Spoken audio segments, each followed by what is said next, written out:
Next हम लोग question देखते हैं 9th क्लास के ही बहुपद के प्रश्नावली 2.1 में पहला क्वेश्चन का डिस्कस हम लोगों ने कर चुका है। नेक्स्ट क्वेश्चन देखते हैं दूसरा नंबर। निम्नलिखित में प्रत्येक में एक्स स्क्वायर का गुणांक लिखिए। इसमें क्वेश्चन है पहला 2 + x² + x, इस प्रकार से क्वेश्चन है। तो सबसे पहले हम लोग जानेंगे गुणांक किसको कहेंगे। गुणांक को इंग्लिश में कोएफिशिएंट कहते हैं। क्या कहेंगे? कोएफिशिएंट। गुणांक क्या होता है? जिस चर संख्या का गुणांक कहा जाता है उसके पीछे में यानी किन से गुणांक किया जाता है। जैसे 2x² - 5 ही लिखे। अगर x² का गुणांक पूछा जा रहा है तो x² के पीछे में देखेंगे किस संख्या से गुणा हो रहा है। इसमें हम लोग देख रहे हैं कि x के पीछे में क्या है? 2 है। x के पीछे में क्या है? 2 है। तो 2 को क्या कहेंगे? x² का गुणांक। एक अन्य उदाहरण से हम लोग जानते हैं, जैसे 3x³ - 5 को रूट कर देते हैं। √5x² - 10 ही है। इसमें अगर हम गुणांक की बात करें तब देखते हैं, जैसे x³ का गुणांक अगर पूछा जाए तो x³ से पहले यानी पीछे में देखेंगे क्या लगा हुआ है। तो संख्या का मान कितना है? 3। तो यानी x³ का अगर हम लोग गुणांक लिखें क्या हो जाएगा? 3 हो जाएगा। इसी प्रकार से अगर हम लोग बात करें x² का गुणांक, तो ये x² है। इसके पीछे में देखेंगे तो पीछे में क्या है? √5 है, और वो भी किसमें है? तो साइन के साथ देखेंगे। अगर प्लस होगा तो प्लस में इसको नहीं लिखेंगे, माइनस रहेगा तो माइनस का साइन पीछे हम लोग लिखना होगा इसमें। जैसे x² का गुणांक देखेंगे तो x² के पीछे में क्या लगा हुआ है? √5 है, और √5 क्या है? माइनस में, तो -√5 लगाएंगे। और 10 क्या है? तो यहाँ पर कहेंगे -10 क्या है? तो -10 क्या है? अचर पद है। अचर यानी कांस्टेंट। -10 क्या है? कांस्टेंट। यानी गुणांक को हम लोग सिंपली देखेंगे तो गुणांक क्या होता है? जिस मान यानी जिस चर का गुणांक कहा जाएगा उस चर के पीछे में देखेंगे कि कौन सी ऐसी पूर्णांक संख्या है जिनसे इसको गुणा किया जा रहा है, तो वही मान इसका क्या हो जाएगा? गुणांक कहलाएगा। अब हम लोग देखते हैं क्वेश्चन में, और क्वेश्चन के आधार पर देखेंगे तो रफली अगर देखें 2 + x² + x है। इसमें गुणांक किसका निकालना है? तो x² यानी x के पीछे में क्या है? यहाँ पर कुछ नहीं है। इसका मतलब इसको गुणा किया जा रहा है कितना से? 1 से। तो x² का गुणांक क्या हो जाएगा? 1 हो जाएगा। x² का गुणांक 1। क्लियर देखते हैं इसको। चलिए अब इसमें हम लोग लाइन बाय लाइन देखते हैं। जैसे एक क्वेश्चन है 2 + x² + x, इसमें पूछा जा रहा है किसका गुणांक? x² का गुणांक। तो x से हमको कोई मतलब नहीं है, x² को देखेंगे। x² के पीछे में क्या है? तो कहिएगा कोई संख्या नहीं है। इसका मतलब x² को लिख सकते हैं 1 × x², यानी x² को कितना से गुणा किया जा रहा है? तो कहोगे 1 से। तो यानी x² का गुणांक क्या हो गया? x² का गुणांक 1 हो जाएगा। क्योंकि इसमें प्लस वाला मान है तो हम लोग प्लस वाली मान को नहीं लिखेंगे। दूसरा नंबर में देखिए ये x² है, 2 - x² + x³ है। इसमें सब मान को नहीं देखेंगे, जिसका मान कहेगा उसी पर हम लोग फोकस करेंगे। तो x² का मान, तो x² के पीछे में क्या दिख रहा है? माइनस दिख रहा है। क्या दिख रहा है? तो माइनस। यानी x² का गुणांक अगर हम लोग देखें क्या हो जाएगा? x² के पीछे कुछ नहीं है, यानी 1 × x²। क्या दिख रहा है? 1। तो क्या लिखेंगे? -1। नेक्स्ट हम लोग देखते हैं क्वेश्चन नंबर 3। इसमें x² का गुणांक अगर देखें तो x² को गुणा कितना से किया जा रहा है? इसको गुणा किया जा रहा है इसके पीछे π/2 से। यानी इसमें x² का अगर हम लोग गुणांक की बात करें तो क्या हो जाएगा? x² के पीछे में क्या है? π/2। पीछे में क्या है? π/2। तो इसका आंसर क्या हो जाएगा? π/2। और यहाँ पर x² क्या है? तो कहेंगे 4 में जो है x² है ही नहीं। तो थोड़ा सा इसको अगर हम लोग अरेंज करें तो इसको ऐसे गुना कर सकते हैं, नहीं जीरो को मान लीजिए गुना कर दे कितना से, एक्स स्क्वायर से प्लस रूट 2x और माइनस क्या है 1, यानी x किसी संख्या को जीरो से गुना करेंगे तो रिजल्ट क्या होगा 0, यानी इस व्यंजक में किसी प्रकार का बदलाव नहीं हो रहा है, यानी एक्स स्क्वायर का गुणांक क्या हो गया 0। तो यहाँ पर लिख देंगे एक्स स्क्वायर का गुना, एक्स स्क्वायर का गुणांक क्या हो जाएगा 0, 0 इसलिए चूंकि इसमें जो है एक्स स्क्वायर का कोई पद है ही नहीं। तो रफली हम लोग रिवीजन करें इसमें, तो निम्नलिखित में जो कहा जा रहा है एक्स स्क्वायर का गुणांक, तो इसमें एक्स स्क्वायर के पीछे में कुछ संख्या नहीं है तो क्या हो जाएगा 1 हो जाएगा, इसका आंसर क्या हो जाएगा 1। नेक्स्ट क्वेश्चन में देखेंगे 2 minus x square plus x cube, इसमें गुणांक इसका क्या हो जाएगा, तो कहेंगे कुछ नहीं है तो 1 होगा और साइन इसका माइनस है तो माइनस 1। इसमें एक्स स्क्वायर का गुणांक क्या हो जाएगा, तो पाई बटा 2 है इसके पीछे में, तो यानी इसका मान क्या हो जाएगा पाई बटा 2। और फोर्थ क्वेश्चन में रूट 2x माइनस 1, इसमें एक्स स्क्वायर का गुणांक, तो कहेंगे इसमें एक्स स्क्वायर है ही नहीं और एक्स स्क्वायर नहीं है, इसका मतलब इसका आंसर क्या हो जाएगा 0 हो जाएगा। थैंक्स। नेक्स्ट क्वेश्चन हम लोग देखते हैं।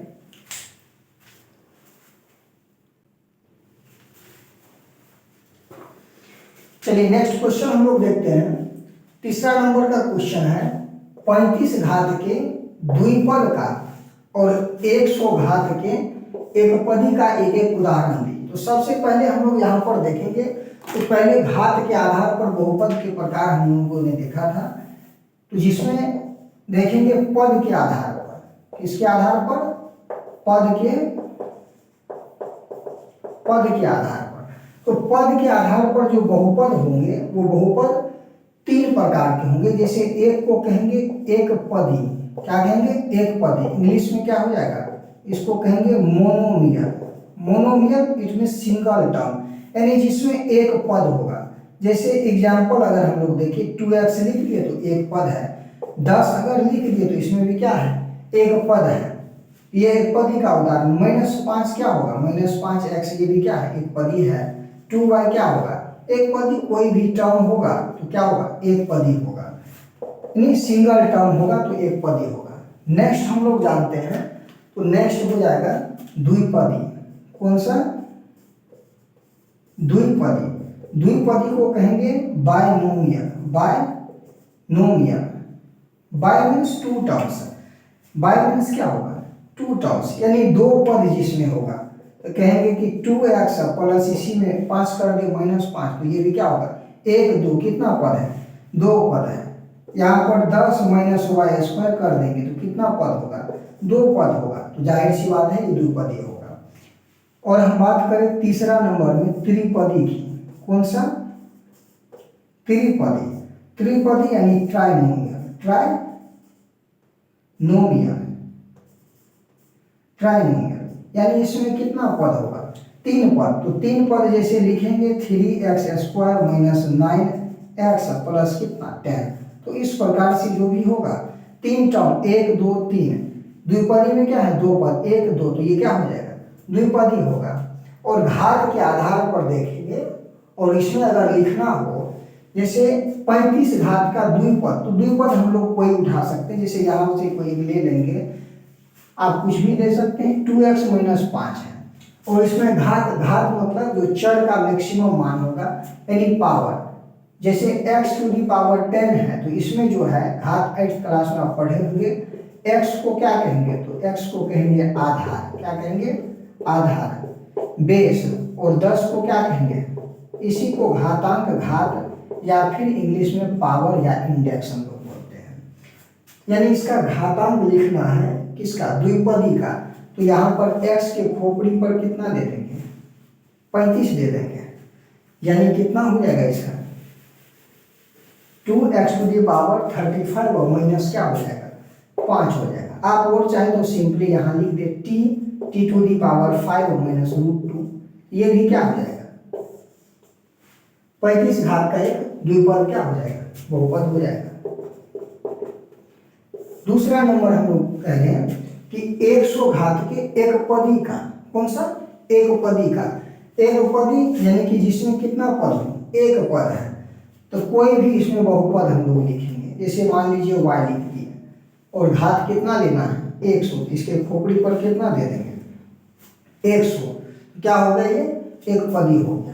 आप और कोई दूसरा ले सकते हैं, जैसे यहाँ पर 2y है ना, तो 2y की जगह पर t भी ले ले, कोई दिक्कत नहीं है, आप जो मन है ले सकते हैं। लेकिन जो इसका पावर होगा यानी कि जो घातांक होगा, घातांक कितना होना चाहिए 100, तो ये एक पदी का उदाहरण है, आप ये लिख सकते हैं। और फिर द्विपदी के और फिर 35 घात वाला, तो ये आप लिख सकते हैं। नेक्स्ट हम लोग चौथा नंबर का क्वेश्चन देखेंगे।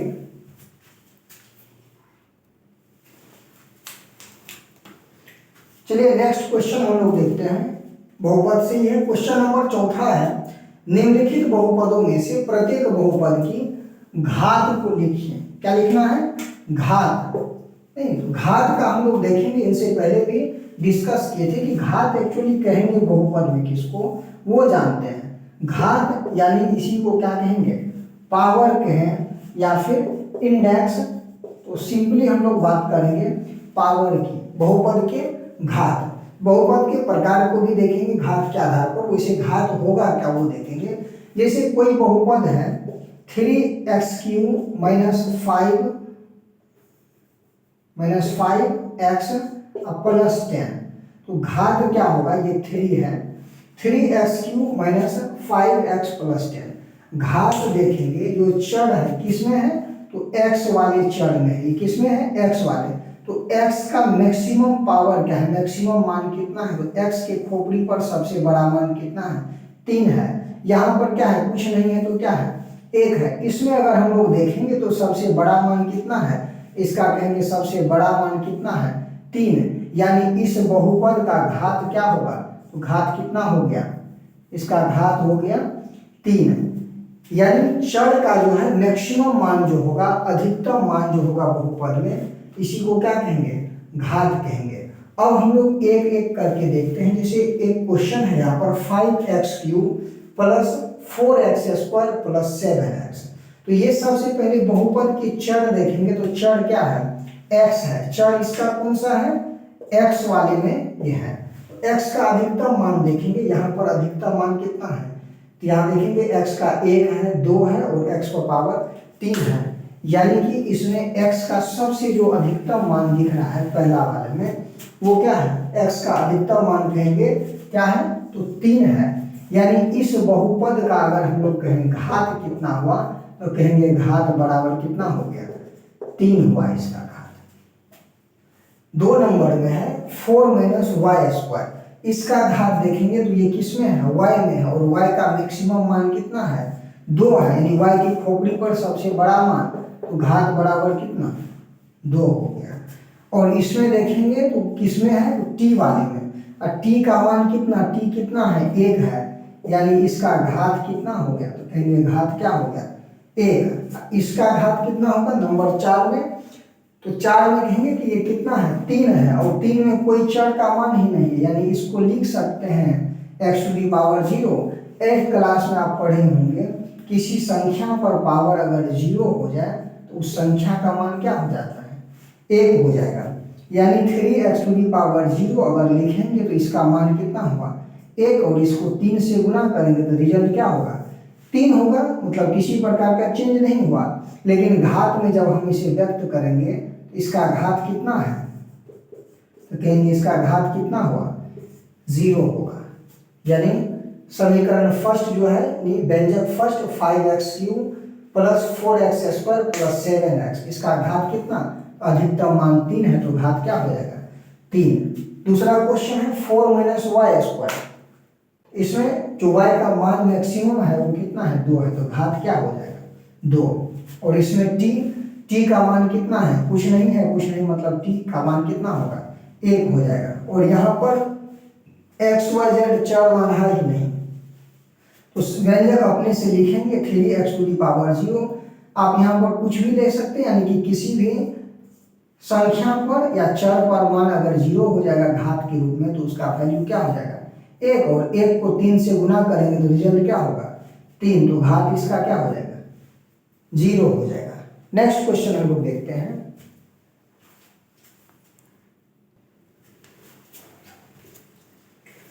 क्वेश्चन नंबर 5 हम लोग देखते हैं, जिसमें है कि बताइए कि निम्नलिखित बहुपदों में कौन कौन बहुपद रैखिक है। कौन सा रैखिक है, द्विघात है या फिर त्रिघातीय है। तो सबसे पहले हम लोग एक छोटा सा देखेंगे टेबल और आसानी से इसका जवाब दे सकते हैं। जैसे इसमें हम लोग देखेंगे बहुपद को, किसमें, तो ये होगा बहुपद और यहाँ पर घातांक की बात करेंगे। जैसे पहला रैखिक बहुपद, पिछले अध्याय में डिस्कस कर चुके थे पिछली क्लास में हम लोग। रैखिक का जो घातांक होगा वो क्या हो जाएगा, 1 हो जाएगा। दूसरा नंबर देखेंगे द्विघात, द्विघात, द्वि का मतलब 2 हुआ, यानी घातांक कितना हो जाएगा, 2 हो जाएगा। और 1 होगा त्रिघात, त्रि का मतलब 3, यानी जिसका घात कितना होगा, 3 होगा। अब सिर्फ इतने टेबल में आपका ऊपर का जो है आसानी से सॉल्व हो जाएगा। जैसे क्या करना है, इसमें कहा जा रहा है कि निम्नलिखित बहुपदों में कौन कौन रैखिक है। रैखिक मतलब वह बहुपद जिसका घात हम लोग देखेंगे क्या होगा, 1 होगा। तो घात 1 वाले यानी कि खोपड़ी पर सबसे अधिकतम मान कितना होना चाहिए, 1। जैसे यहाँ पर देखेंगे x² प्लस x है, क्वेश्चन नंबर 1 देखेंगे x² प्लस x, इसमें x का जो अधिकतम मान है वो अधिकतम मान कितना है, 2, और जिसका अधिकतम मान 2 होगा उसको क्या कहेंगे, द्विघात है। क्या कहेंगे, तो ये बहुपद कौन सा हो गया, द्विघात हो गया। इसमें देखेंगे x माइनस x³, तो x का अधिकतम मान इसमें कितना, 3, और जिसका अधिकतम मान कितना हो जाएगा, 3 हो जाएगा, वो क्या हो जाएगा, त्रिघात हो जाएगा।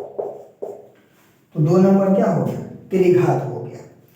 तीसरा नंबर देखेंगे y प्लस y² प्लस कितना, 4 है।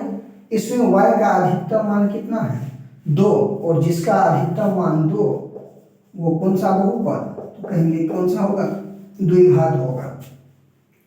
और यहाँ देखेंगे 1 प्लस x है, तो x का मान कितना, x के खोपड़ी पर कुछ नहीं है तो क्या है, 1 है, और जिसका मान 1 होगा इसको क्या कहेंगे, रैखिक। क्या कहेंगे, रैखिक बहुपद। यहाँ 3t है, तो 3t यानी t का मान क्या है, कुछ नहीं है तो कहेंगे 1 है, और 1 वाले को क्या कह देंगे, रैखिक कहेंगे ना। अब देखते हैं छठा नंबर। छठा नंबर में क्या है, r²। r² यानी कि घातांक इसका कितना है, 2 है, और घातांक जिसका 2 होगा उसको क्या कहेंगे, द्विघात कहेंगे। क्या कह देंगे, तो ये हो गया द्विघात। और 7वां नंबर में 7x³ यानी कि x का मैक्सिमम मान कितना, 3 है, और 3 वाले मैक्सिमम मान को क्या कहेंगे, 3 वाले को क्या कहेंगे, त्रिघात, यानी क्या हो गया, त्रिघात। नहीं, इस चार्ट को हम याद रखेंगे और चार्ट याद रहेगा तो आसानी से हो जाएगा। अब इसको थोड़ा सा शॉर्ट में लिख लेते हैं कि एग्जैक्ट आंसर क्या क्या होगा।